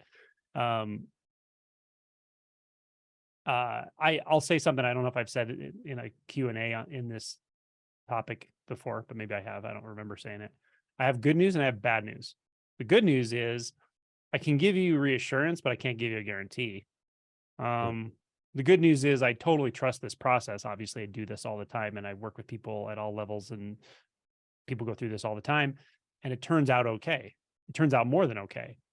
That's the good news. The bad news is I don't have a guarantee, and sometimes after awakening, things get a little weird, like they just do. So often it unmasks or it uncovers your more selfish tendencies. Sometimes part of the ego structure is fitting in by acting a certain way, going along with the social, expectations and stuff, even if it's not authentic, right? So sometimes when that layer gets stripped away, sometimes you'll do more authentic things that are really not particularly altruistic, for instance, right? Not that they weren't already there. Now, with that said, I usually don't see like violent behavior, things like that. More just like not being able to lie to yourself and others anymore in certain ways, even with your behavior, and you kind of out yourself in various ways. That can happen for sure, because the governor of your behavior that's completely based on social constructs kind of gets undone. So and it has to happen. You have to be able to uncover a lot of the repressed emotional material and motivations that are maybe self-centered and all that. If you don't uncover them, you're never going to address them, right? If they're completely unconscious. So what's unconscious becomes conscious, and it can be surprising what's there. That's the best way I can explain it. So I can guarantee you that will happen. You're going to be, overall, you're in a better place after awakening, almost no matter what. Now, on rare occasion, and people have heard me caution about this, people get really weird. And it's usually when they just don't want to do emotion work. They want to suddenly decide they're enlightened, and they want to convince everyone else they're enlightened and get a following and, get really weird. It's not a common thing, but it definitely happens, and they can become prominent people. So I think that probably someone like that already has sociopathic tendencies, and they're not going to ask a question like this in the first place. So for the most part, things turn out just fine. But yeah, there is some shifts that can be changed, that can change the way you perceive yourself and others, and it can be surprising along the lines of like, oh wow, that's my motivation. Wow, I have that tendency. Oh my gosh. But if you can't see it, you can't address it. So it turns out to be a good thing. Josh may have some other. I love everything you said. I see the most common embodiment from people that have gone through an awakening tends to be compassion. And it tends to be very deeply connected, authentic compassion. I can't, like Angelo said, there's no guarantee that's the case. But if you're having a sense or fear around some kind of ethic, my sense is that you'll have a deeper connection to, and more authentic connection to, what compassion may look like. And the rest of the pieces, in terms of the social dynamics, it's so strange. People, you end up running into people that find you as slightly odd, but they still absolutely love you because they see you for exactly how you are. And so there's no fear around that either. The framework disappears, and the governor, as Angelo said, no longer is running the show. Very well said. All right, that helps. Thanks a lot, guys. You're welcome. Thanks. Good question. Okay, let's go to Lynn.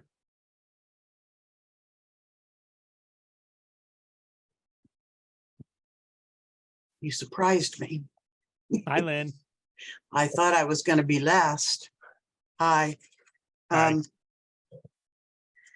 So this is, as usual, synchronistic. I've been doing work on borderlessness and experiencing expansion and understanding how that works a little bit. And also, now it helps me that you develop ways to talk about things. It helps me use your language. The subject object within myself is something I've been working on for a while. It comes up, and recently had a couple of conversations, and one actually just this past Wednesday with Paul Hederman, and he raised the issue with me of the lamb and the lion and the lamb.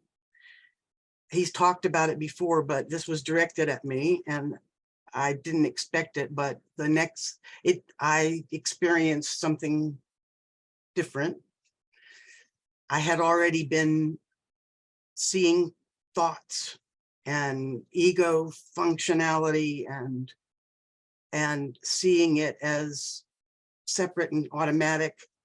But I've also in June had the thing where I just popped in and there was no body awareness at all, which at the time scared me a little bit, but I knew that could be something to be expected. I just didn't know how to experience it, and that happened. And recently, just very simply, I heard someone say, the body sleeps, the mind dreams, and consciousness or awareness is always awake. And at that moment, I don't know if I imagined it or I just had a sense of the separation of body and awareness. And it was like, it could move around while the body was stable or whatever. And I've never been interested in that stuff, so it's not something I particularly care about, but they seem to be connected, these two inquiries. Is that true? Subject, object, and I guess not, because one's about the body, or is it aware? No, it's awareness borderless, not body borderlessness. Yeah, so I think what you're talking about are interrelated. Like, there can be a perception of awareness apart from form in one sense, but it can have a couple different flavors. One can be a sort of disassociated experience, and the other one is more like a merging or leaning into the non-dual, where there is no subject object, and it is really quite formless, but it's an intimate experience that's experienced through the sort of complete merging. There's nothing to merge, actually, but that's one way of saying it. There's a complete merging with vivid presence, and that also has a total formless aspect to it for sure. But there's not something called awareness that's this vast space that nothing's in, quite kind of thing. That perception itself can become a. No, it was more like it was my awareness, not awareness as something apart from me, if that's what you meant.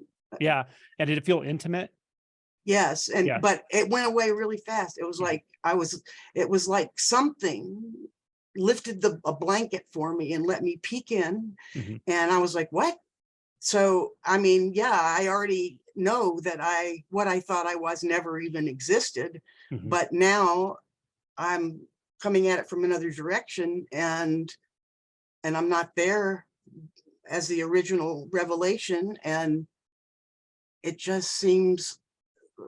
You don't have to tell me, but whatever you recommend. Is there any inquiry I can do that will help me I would- stay under the blanket. Yeah, I would just keep, it was I like would I just keep saw looking it. into boundaries. Just keep looking into the perception that there's boundaries at all between Okay. between the seer and the seen, right? Yeah, Is that's there a what it was boundary? like.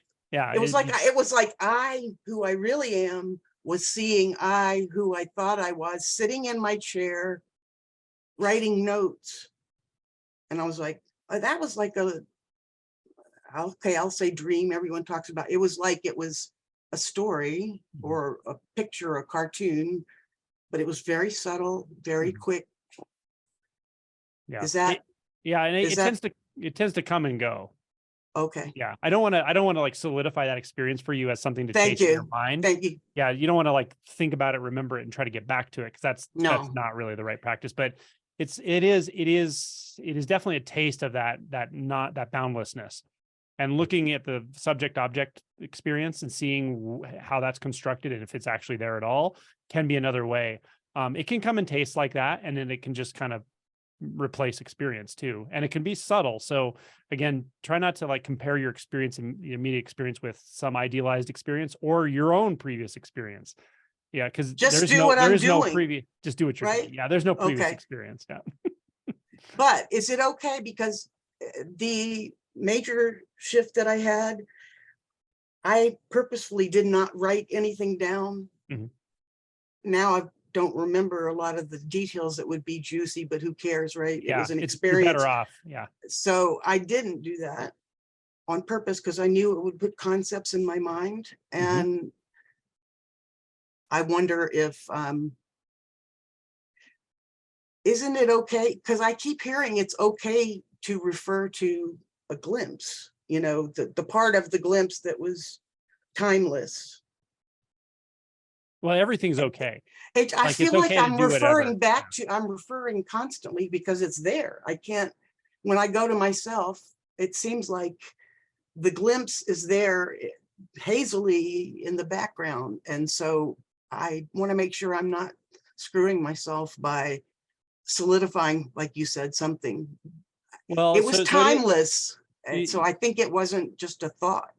No, I don't think it was just a thought. No, definitely not. So I mean, I can like endorse that as a true insight, but the thing I want to point to is like, if you're in your mind remembering that, and then immediately there's a doubt that says, but I don't know if that's it or that's mind stuff. That's just thought. Thought does that, right? It says, oh, I'm sure of it, then I doubt it. Then I'm sure of it, then I doubt it. It's that thing that's making you feel just a little uncertain. So I want you to lean into what's certain. Like, you could ask yourself, what am I absolutely certain of right now? Well, I could make a list. Well, it's not a thought, right? What you're certain yeah. of right now is something that can't be a thought, right? There's something undeniable here. Yes. Mhm. Yeah, it's not. Yeah, a thought, I definitely got to the place where I went from saying, I have no doubt. It was so alive in the beginning for several months. And then to the point where, I don't know, who knows? Yeah. Maybe that's a safer place to be. I really don't know what's correct. Or of course, there's nothing that's correct, but. Yeah, or incorrect. Yeah, okay. I won't worry about it. Thank you. I think you're in a good place. It's just like there's a bit of doubt sneaking in there, kind of, and comparing past and present, like all that. Just there's something here right now that is sort of undeniable. Yeah, doesn't have a particular formation or doesn't have a label, but it's just here. Yes, that's it. You don't have to think about that. The talk with the guy about the fetters was really helpful, also. Yeah, and looking into those specific perceptual filters can also help, because what it does is it collapses that tendency to subjectify constantly. And when we subjectify, when we feel like there's an inner person here pulling back, that's when we, like through habit, we immediately start thinking often. So yeah, when you look at those perceptions and go, well, wait a minute, is there even a subject back here at all? When that's not there anymore, suddenly it's like, oh, okay, do I want to sit here and think and doubt, or just lean right into what's completely like, whoa, that it's amazing, right?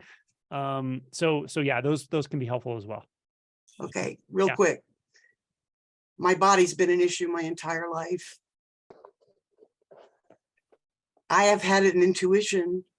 I actually put weight on to make sure that I didn't have to get entangled in extra stuff since I was very young, and also for the other reasons that women do that. I have the intuition that by getting this weight off, which I need to do for my health anyway, that it's going to open me way up.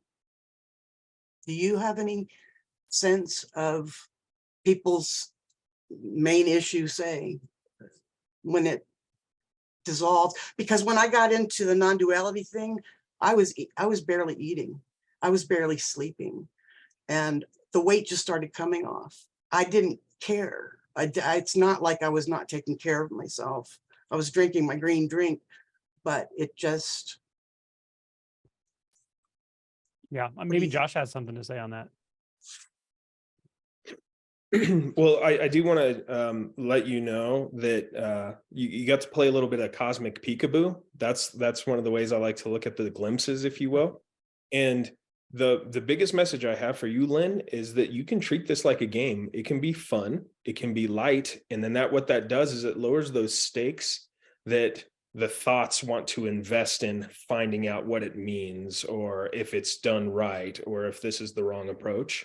You can approach it lightly, and that actually might help quite a bit, because really it's all fun. There's so much fun here. You know what I mean? I agree. I'm so aware of, and I threw the baby out with the bathwater for 30 years after living in a cult for 16. So, and I'm 71. So I do unfortunately still have a sense of time, although I don't live in it a whole lot. Now you have the opportunity to play. So play. Okay. Have some fun with this. It's light. It's like, you know what? Low stakes, the end of the game doesn't even matter. You're just playing. You're just playing. Okay. Got it. Yeah. I want to put some money on it. Sure. I love it. That is a great answer. Okay. Let's see if we can do 3 reasonably quick. So like because the other option would be to end right now, but since there's only 3, if you guys are all willing to ask like a truncated question, meaning like a short question, and we'll give you kind of short answers. We're going to do rapid fire. Let's do it. Hey. Unfortunately, I don't know if my answer can possibly be that, because it's about my experience. I've told you about dissociation before. I think my question is about clarity. So I wrote to you the other day about this. I don't know how to ask this quickly. I'm sorry. try it in 3 sentences. Might be surprised. Can they be really long? And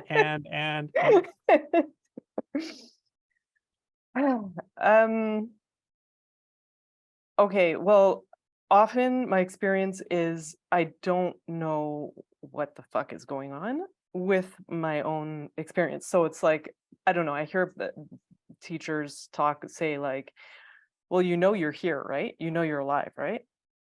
I don't have a yes for that. Like, I don't know where to, it's like, I don't know what feels real to me. And I think this is where the doubt about, sometimes you say like, when there's quiet, it can be really quiet, or it can be because you're repressing thoughts. And like, my thoughts sometimes feel so vague, or they're hard to grab onto. I'm not sure. Or if there's quiet, then I get doubtful. But then there's also that element of like, in my experience, it's like, things don't feel real. And I can just say like maybe 2 small things is that yesterday and during the retreat in November, I had experience where things looked more real than usual. Yesterday it happened with my eyes closed, actually, which was really weird. It was like my eyes were closed and everything seemed more crisp or more something. And it happened to me I think on the last day of the November retreat. It was like, rather than feeling like I'm watching a movie, it felt like I was in the movie. That's what I can say. Okay. So cool. As far as your first, I'll just answer quick and Josh can answer quick. But as far as your first part of the question, when you said, I don't know what's real, I don't know if I'm alive, or, other teachers say, you know that you're alive, like, I don't say that kind of stuff because I don't know. what alive or dead, what does that mean? Those are conceptual to me. Mm. Real or unreal, those are conceptual to me. So I don't care about that stuff. So maybe what you call the depersonalization or derealization or whatever partially is just doubting that experience is totally normal. When you see beyond conceptuality, what do those things even mean anymore? So I don't care about thoughts anymore. I don't care about concepts. Is it this? Is it that? Am I this? Am I that? That's a dead world to me. I'm interested in what's right in front of my face, which is so simple. It's so absolutely simple. And the more you lean into that, the more it's going to feel real. Like, as you said, you're in the movie, but not real like, oh, is it real or is it not real? That's always a thought every single day of the week. Mhm. You're starting to get more leaning into direct experience. I know you are, just from working with you. And so I really do think you're in a good place with that. Just notice that the doubt, the little thing that says, oh, I don't know, that immediately that's the stem for the line of thought that will never end. Once you get in that line of thought, until you recognize it's a thought, it will never end. You can't win that game. You can't win the game of doubt, right? Mhm. It's very binary. That initial Yeah. doubt stem, you just got to say, nope. Yeah, that's what I've been starting to do in the last few days, and I'm really noticing the mind wanting to put frames on everything, but it's like, Yep. yeah. It doesn't do any good. And then Josh may have something to say, and we'll go to the next and we'll be done. I think that's very elegantly put. It doesn't matter. Is it real or not? Who cares? It's just right in front of your face.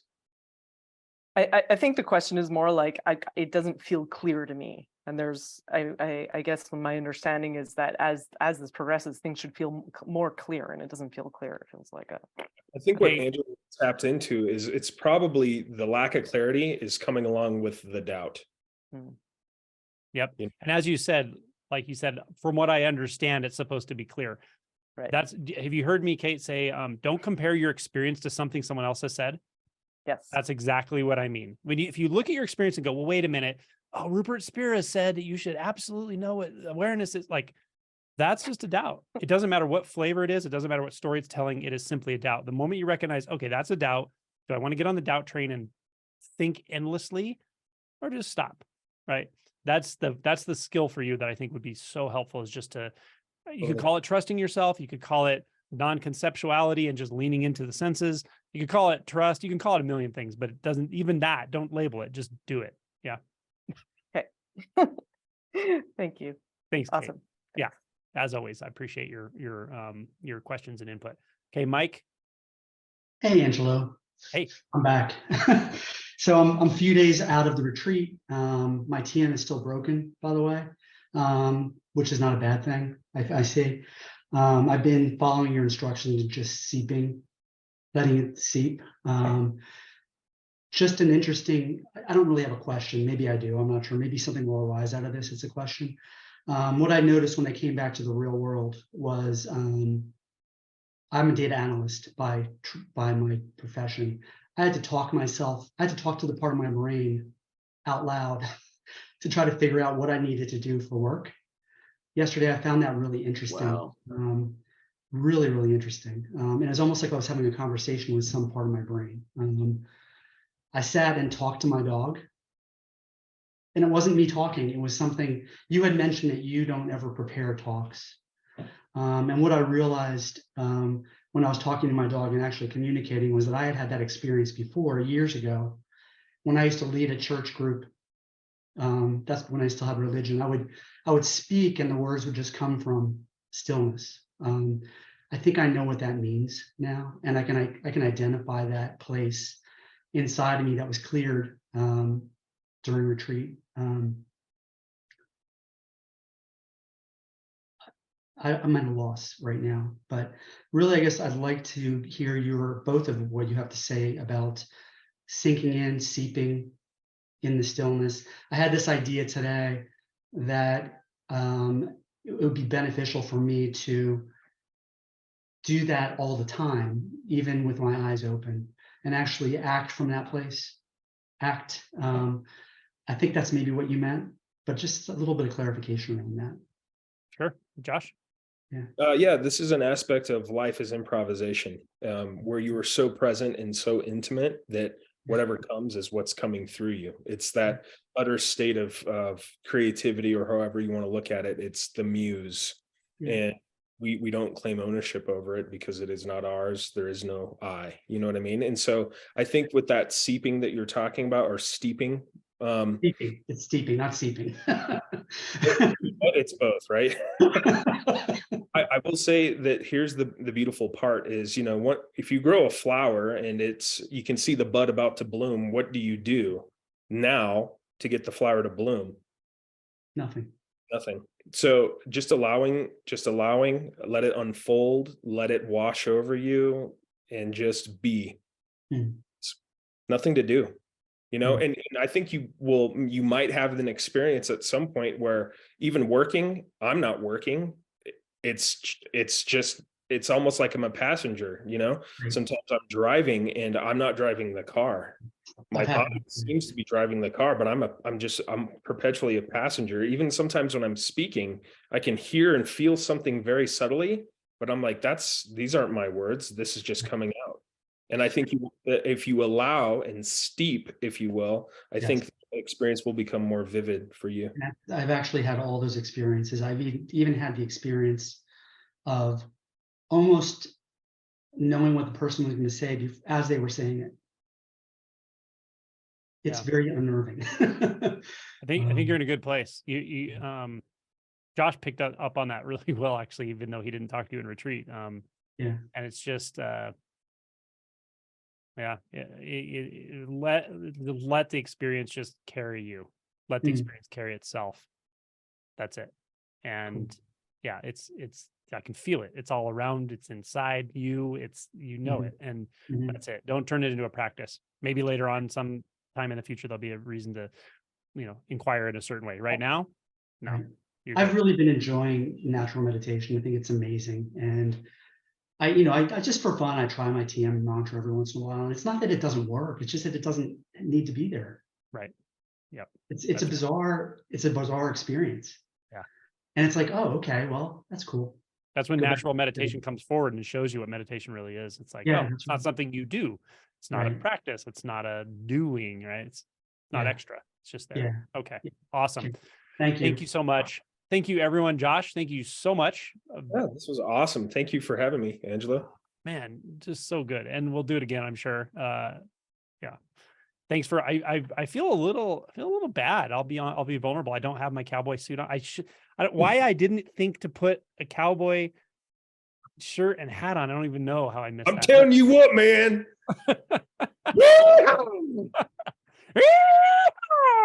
That's good. That's good. All right. Okay, everybody. Angelo, I even ironed your drawers for you for your outfit and you still didn't wear them. I was going to borrow your chaps. Okay. All right. Wheels have come off. The wheels have come off the wagon. Everyone, thank you so much for all your questions. I really appreciate it. We'll get this up on YouTube in the near future. And thanks again. Thank you, guys. Thanks, Angelo. Yeah. Hi, Josh. Bye. Hi. Everyone, enjoy your weekend. Thank you. Thank you so much, both of you. You're welcome.